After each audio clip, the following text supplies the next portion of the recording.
Recently, Matthew Fradd from the Pints With Aquinas podcast hosted an episode where he had a debate with Dennis Prager on pornography. It is my understanding that this debate was in response to some statements Dennis Prager made regarding pornography, where he said it was okay for a husband to watch pornography and that it was alright if that was the only option to having an extramarital affair. This was controversial in the more conservative circles of YouTube. I saw that there are many excellent both Christian and Jewish responses to this, but I realize now these responses were really done by women. And because in the video itself, Matthew Fradd invited people to make response videos to it, I thought I might as well create an entire YouTube channel to do just that.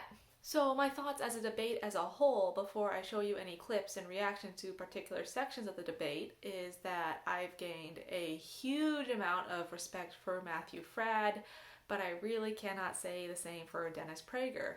A huge portion of this debate was whether there was a difference between lust and sexual desire, and also if thoughts can be considered sins or only actions. I could give my own thoughts on the matter of lust versus sexual desire, but I really feel that I cannot explain it any better than Matthew already had, so I am going to play a clip of that and then talk about my thoughts afterwards. Can you sexually desire a woman you're not married to and not lust for her? Yes. Oh, well, I would think so. Okay, I haven't heard that from a Christian because before. I suppose there were like three stages, if I would think of it. Like, if I board an aeroplane and I sit next to a beautiful woman and I'm attracted to her sexually, how could I not be? Okay, that's beyond my control. Now the next step more, could be, right? Now what do I do with that? Do I sit here and fantasize about what I could do with her sexually? Like, at that point, the will is engaged, and that is something within my control. Well, I think Matt Fradd did just put it beautifully, that your will needs to be engaged. It's not just these ideas that pop into your head, and that's why I don't want people to be drawn neurotic over this. That being said, something that I think is hugely missing over this debate is that how you think does affect how you act. If you constantly think that women are these sex objects that you can just ogle and just think of all the sexual things you can be doing with every woman you see, whether it's a model on a porno or a woman you see down the street, it is eventually going to affect how you treat women. And I do have quite a few anecdotes of how that turns out in real life. I was working on my BSW. I was employed as a cashier / store clerk at a grocery store. And it was not an everyday occurrence, but it did happen way more often than it should for male customers and kinda make unwanted sexual attention to the young female front end workers. And the most unfortunate thing about this is most of these cashiers were either college-age women or high school-age girls. There's this one particular incident that happened when I was about 19 that's still a little bit unsettling for me to think about. There was this older man who was constantly staring at me and made a point of always trying to come through my register. He was just looking as if I didn't exist anymore. I was no longer a person. I was just a piece of meat, and he was like some starving wolf that hadn't seen food in months.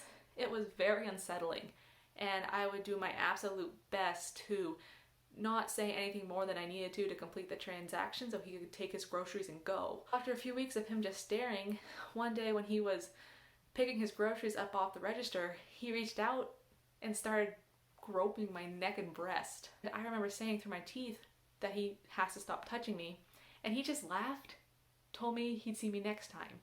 That I am of the opinion that it does not matter what you have on, you should never sexually assault anyone. But for those who want to know, I was wearing a very baggy flannel jacket over my uniform that doesn't look good on anybody.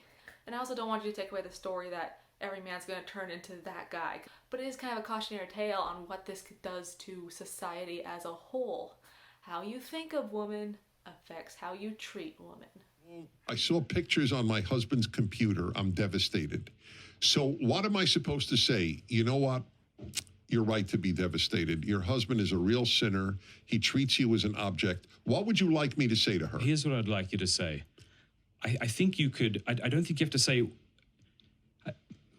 I think I would begin by validating her pain. I do want to focus on what Dennis said when he gave this sarcastic answer to Matthew about when a woman calls and is devastated her husband uses pornography, because it feels incredibly manipulative to me.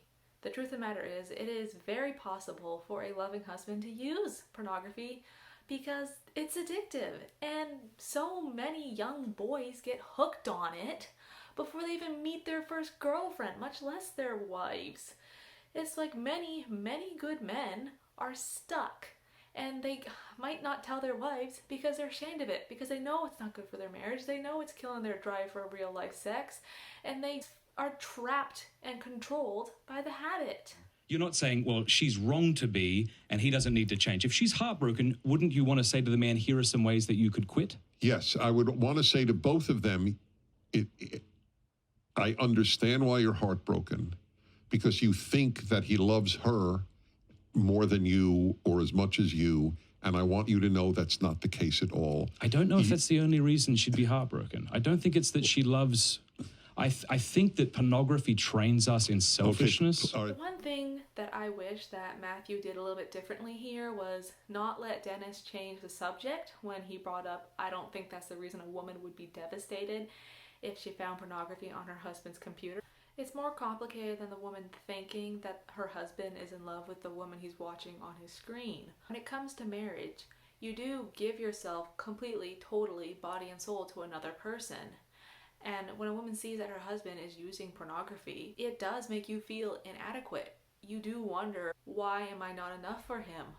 Why does he need to look at these other women? You don't feel like you're enough for the one you love the most. And that really, truly hurts and messes with your brain. It's even more hurtful if previously the husband and the wife were understanding that the other one was not using pornography. So you have a breach of trust on top of the feelings of inadequacy. So it's more complicated than just a woman thinking her husband is in love or thinks he loves her. It's kind of dismissive to put it like that. And finally, I do not want this entire response to be all doom and gloom. There is hope. You can control your thoughts, you can control your will, but you can give up pornography if this is not something you want to keep doing. I'm not saying it's going to be easy all the time. Holiness is not achieved instantly. So you do have to work quite often to change, and it can be a process, not a one and done thing. And even when you do fall, we have a savior. When you find yourself sinking into sin, Jesus is already there stretching out his wounded hand to pull you up again. When you are tempted to sin, whether it be sex or gluttony or lust, you can run to him.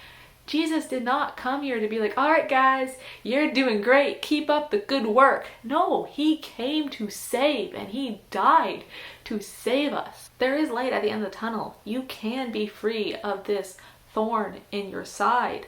And if the Son is the one who frees you, you truly are free indeed.